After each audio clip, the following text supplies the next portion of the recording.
Hey there, I'm Julie, and this is the Married to Addiction podcast. If you're here, then you're probably what I call my secret sister. We're in a situation we never asked to be in and fighting a battle we never wanted to fight. We're faith-filled women who are married to an alcoholic, and it affects every inch of our lives. If that sounds like you, then this is a safe place for you to land.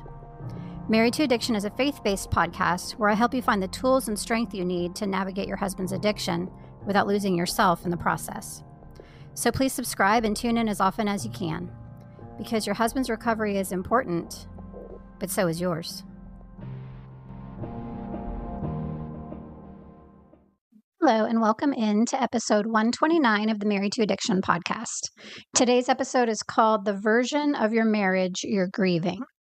So today we're going to talk about a kind of grief that doesn't even really have a name. It's not the types of grief that everyone is familiar with, like when someone passes away, or the grief that you experience after a divorce, those kinds of things. This is something different. And in many ways, it can feel more complex to carry this kind of grief because it exists inside of a marriage that is technically still intact. This is the kind of grief that is mourning a version of your relationship that is gone while you're still living inside of it. And if you've never heard anyone actually name that kind of grief before, I want you to know that you are not alone in feeling it. You're not dramatic for feeling it. You are grieving something that is actually very real. I remember at the height of my husband's drinking, I missed him so badly. I missed the version of him that I married. I missed my best friend. And it wasn't because he had gone anywhere, because he was still right there with me in the same house, sleeping in the same bed, sitting across the dinner table from me. But when he had been drinking, he wasn't really there because he was a completely different version of himself. And the man that I had married, the man that I had chosen to be with, felt really far away during those times. I also missed the feelings of closeness that we used to share. The kind where it just feels easy to be with that person and you finish each other's sentences and you don't even have to really explain yourself because this person just knows you. They know what you need before you even express it. I also missed him being my cheerleader, my support when I needed it, the person I called when something happened, whether it was good or bad. I missed the fun in our relationship. I missed how light it used to feel when we were together, how easy it was for us to just laugh together, how just like a regular weeknight could feel fun just because we were together. I was grieving all of that. And it was while he was still alive, still married to me, still physically present. And for a long time, I didn't really recognize that that's what I was dealing with. And I didn't know what to call it. It was something I had never experienced before. I just knew it felt really heavy. And I knew that I felt really lonely in a way that was hard to explain to anyone else who has not lived through something like this. So maybe you know exactly what I'm talking about. Maybe there's a version of your marriage that you're carrying around in your memory, a version from before things got bad, or maybe a version from before they got this bad. And you find yourself thinking of that sometimes, like when things feel especially hard, or when you're lying awake at night, or when you maybe see a couple out somewhere at a restaurant and they're laughing together and, you can tell that they're having a good time being together. And you feel like this deep ache move through you because you don't feel like you have that anymore. You're not mourning a marriage that ended. You're mourning the marriage you thought you were getting. A marriage that didn't hurt. A marriage that felt light and fun and close. A marriage where he was him, really him, not the him that shows up sometimes when he's been drinking. And you were really able to be you. And it felt like the two of you were on the same team. That version of your marriage is what you're probably grieving right now. And here's what I want you to hear. That grief deserves to be named. It is not an overreaction. And another thing that's important is it's not a sign that you've already checked out, that you've already decided to leave him on some level. And it doesn't mean that your marriage is over. It just means that you are feeling the loss of something that was important to you. And you've been watching that thing change in ways you didn't choose and in ways that you can't control. There's a specific type of hard that comes along with this grief. And I want to talk about that as well. Because when someone close to you passes away, the people around you make room for your grief. They bring casseroles, they help with a meal train, they say, I'm so sorry for your loss. They might send flowers.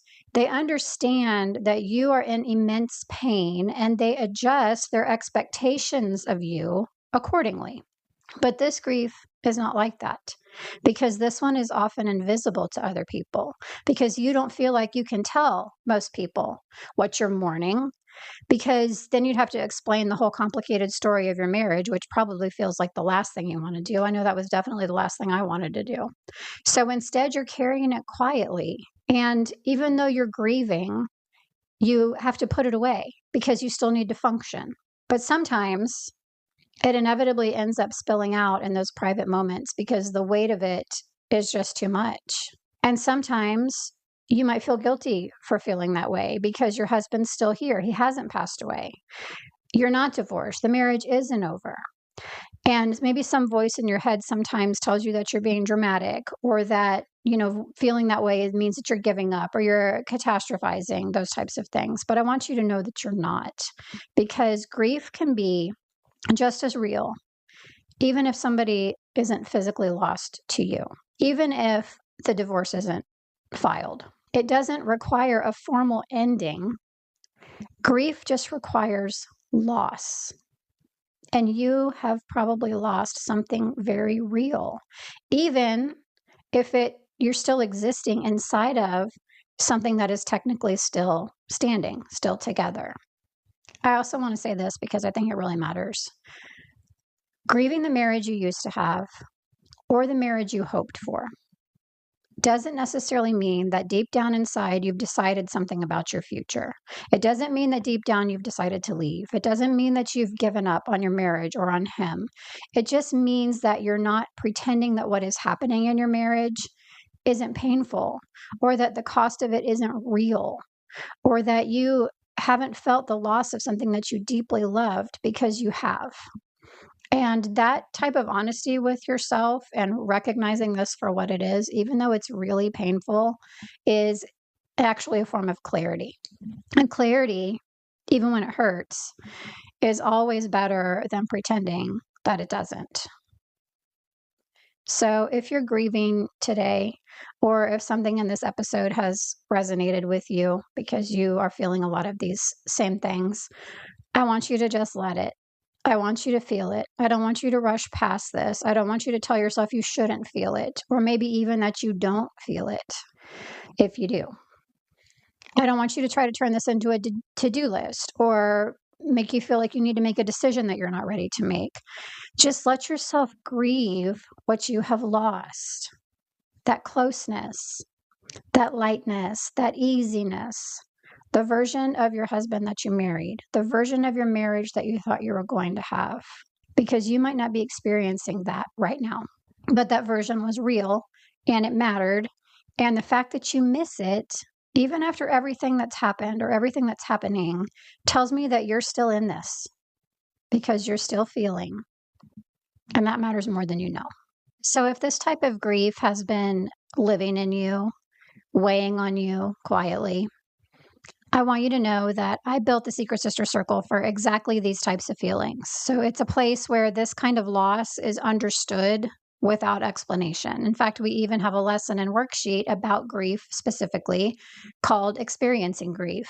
And there's another lesson in there called Reconciling the Marriage You Have versus the Marriage You Wanted. Because the hardest thing about the grief I described today is that as wives of alcoholics, we often have nowhere to put it. You can't explain it to most people because you can barely explain it to yourself. You don't really fully understand what's happening, where it's coming from, and how it's affecting you. So the Secret Sister Circle is where women who are living this exact type of thing come to, first of all, not be alone in it, and secondly, to learn how to process through it. So the link for the SSC is in the show notes. There is a 7-day free trial right now with no commitment and no pressure. I just want you to know that you don't have to keep carrying this grief alone. I thank you so much for being here today. I'll see you in the next episode. And until then, take care of you. And that includes letting yourself grieve what you've lost. Bye for now.